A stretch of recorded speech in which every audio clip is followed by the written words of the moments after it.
அனைவருக்கும் வணக்கம். கோமதி சக்கரத்தில் பயன்கள் மற்றும் அதிசயங்களை காண்போம். கோமதி சக்கரம் அதன் பயன்கள் ஏராளம். இதை நம் வீட்டில் வைத்து பூஜை செய்வதனாலும் வழிபடுவதாலும் தனவரவு அதிகரிக்கும். அது மட்டுமல்லாமல் நல்ல ஆரோக்கியத்தை தரும், நோய்களை தீர்க்கக்கூடியவை, தோஷம் கண் திருஷ்டி தீர்க்கக்கூடியது. இது போன்ற அதிகம் அற்புதமான செயல்களை கோமதி சக்கரம் பயன்படுகிறது. கோமதி சக்கரம் புராண காலத்தில் பயன்படுத்தி வந்ததாக கூறப்படுகிறது. இதனை நாராயண கற்கள், விஷ்ணு கற்கள் என்று அழைக்கப்படுவார்கள். கோமதி சக்கரம் என்பது இயற்கையாக உருவாகும் ஒரு சிறிய சிப்பி ஷெல். இது இந்தியாவில் உள்ள கோம்தி ரிவர் ஆற்றில் கிடைக்கிறது. இதன் வடிவம் சுதர்சன சக்கரம் போல இருப்பதால் இது விஷ்ணு மற்றும் லட்சுமி அருளை தரும் பொருளாக கருதப்படுகிறது.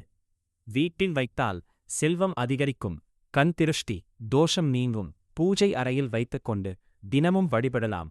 மோதிரமாகவும் பெண்டனாக அணிவதின் மூலம் நோயை தீர்க்கக்கூடியது. கோமதி சக்கரம் அனைவரும் வைத்து வழிபடலாம். கோமதி சக்கரம் உடைந்தால் கூட பரவாயில்லை, வைத்து வழிபடலாம். சக்தி மிகவும் ஆற்றல் உடையது. இந்த கோமதி சக்கரம் தலைமுறையாக நம்மை நல்லபடியாக வைத்துக் கொள்ளும். கடன் தொல்லை தீரும், பணம் வரவு அதிகரிக்கும். இதில் உள்ள சுழிகள் விஷ்ணு பகவான் சக்கரத்திற்கு ஈடாக சொல்லப்படுகிறது. திருஷ்டி எடுக்கும் முறை 2 கோமதி சக்கரம் எடுத்துக்கொண்டு நம் தலையை சுற்றி ஆற்றங்கரை அல்லது கடற்கரையில் கோமதி சக்கரத்தை போட வேண்டும். திருமணம் தடை நீங்கும், குழந்தை பாக்கியம் விரைவில் உண்டாகும். இது போன்ற நல்ல செய்திகள் சொல்லப்படுகிறது. கோமதி சக்கரத்தை பிரதிஷ்டம் செய்வதினால் நல்லது. இதனை ஒருமுறை செய்து வைத்தால் அதன் ஆயுள் வரைக்கும் இருக்கும். அதன் பிறகு உங்கள் விருப்பத்திற்கு ஏற்ப செய்து கொள்ளலாம். பௌர்ணமி நாளில் பால் மற்றும் கங்கா ஜலத்தில் நல்ல கழுக வேண்டும். பிறகு இதனை பித்தளை, செம்பு, வெள்ளி இதுபோன்ற தட்டு ஏதாவது ஒன்றை எடுத்துக்கொண்டேன். அதன் மீது சிவப்பு துணியை விரித்து கோமதி சக்கரத்தை வைக்க வேண்டும். கோமதி சக்கரத்தை ஒற்றைப்படையில் வைக்க வேண்டும். 7, 9, 11 இதேபோல் ராஜா கோமதி சக்கரம், மகாராஜா கோமதி சக்கரம் எடுத்துக்கொள்ளலாம். இதில் நறுமணமான சந்தனம், குங்குமம் வைக்கலாம். பூஜைக்கு தேவையான அனைத்து பொருட்களை வைத்துக் கொள்ள வேண்டும். இதன் சுழி எப்போதும் மேல் நோக்கி இருக்க வேண்டும். சுழியை மறைக்காமல் அதன் மேல் சந்தனம், குங்குமம் இட வேண்டும். இவை சிறிய கோமதி சக்கரம் பூஜை செய்யும் முறை. பௌர்ணமி நாளில் முழு நிலா நாள் கோமதி சக்கரத்தை பிரதிஷ்டை செய்து வைக்க வேண்டும்.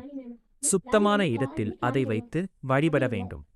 வீட்டில் தனவரவு அதிகரிக்கும், செல்வ வளம் பெருகும், குடும்பத்தில் சாந்தி மற்றும் அமைதி உருவாகும், கண்ணேற்றம், தோஷம் போன்றவை குறையும் என்று நம்பப்படுகிறது. இதுபோன்ற ஏராளமானவை உள்ளது. இந்த பூஜையை ஒருமுறை நம்பிக்கையுடன் செய்து பாருங்கள். நல்ல மாற்றங்களை உணர முடியும். கோமதி சக்கரம் பூஜையை செய்யும்போது மிக முக்கியமானது நம்பிக்கைதான். செய்ய வேண்டியது பூஜையை முழு மன நம்பிக்கையுடன் செய்ய வேண்டும். கோமதி சக்கரத்தை முன்னிலையில் வைத்து தீபமேற்றி வழிபடுங்கள். மந்திரத்தை சொல்ல வேண்டும். மந்திரம் ஓம் ஸ்ரீ மகாலட்சுமியே நமஹ. இந்த மந்திரத்தை 21 தடவை பக்தியுடன் சொல்ல வேண்டும். பலன்கள்: வீட்டில் செல்வம் அதிகரிக்கும், லட்சுமி கடாட்சம் கிடைக்கும், குடும்பத்தில் நிறைவு மற்றும் சந்தோஷம் அதிகரிக்கும். ஓம் ஸ்ரீம் மகாலட்சுமி நமக. ஓம் ஸ்ரீம் மகாலட்சுமி நமக. ஓம் ஸ்ரீம் மகாலட்சுமி நமக. இந்த பூஜை செய்யும் போது லட்சுமி குபேர சுவாமியின் போட்டோ அல்லது சிலை இருந்தால் வைத்து வழிபடலாம். அதுவும் மிகவும் நல்லது. பௌர்ணமி நாளில் செய்தால் மிகவும் சிறந்தது. அல்லது உங்களுக்கு விருப்பமான நாட்களில் செய்து கொள்ளுங்கள். பிரதிஷ்டம் ஒரு முறை செய்து வைத்தால் போதுமானது. இந்த கோமதி சக்கரத்தை பணம் வைக்கும் இடத்தில் 2 கோமதி சக்கரம் வைக்க வேண்டும். ஒரு சிகப்பு துணியில் 11 கோமதி சக்கரம் எடுத்துக்கொள்ள வேண்டும். பிறகு அதில் ஏலக்காய், பச்சை கற்பூரம், கோமதி சக்கரத்தை வைத்து ஜவ்வாது இது போன்ற வாசனை பொருட்களை வைத்து அதை முடிந்து வைக்க வேண்டும். நம்ம வாழ்க்கையில் ஒரே ஒரு முறை கோமதி சக்கரத்தை வைத்து வழிபடுங்கள். நம் வாழ்க்கையில் நிறைய மாற்றங்களை உண்டாக்கும். சில மனிதர்கள் கடினமாக உழைத்தும் பலன் இல்லாமல் இருக்கும். கோமதி சக்கரம் வைத்து வழிபட்டால் நம் வாழ்க்கையில் அனைத்து செல்வங்களும் கிடைக்கும். கோமதி சக்கரத்தில் நல்ல பொருள் வாங்கி பயன்படுத்துங்கள்.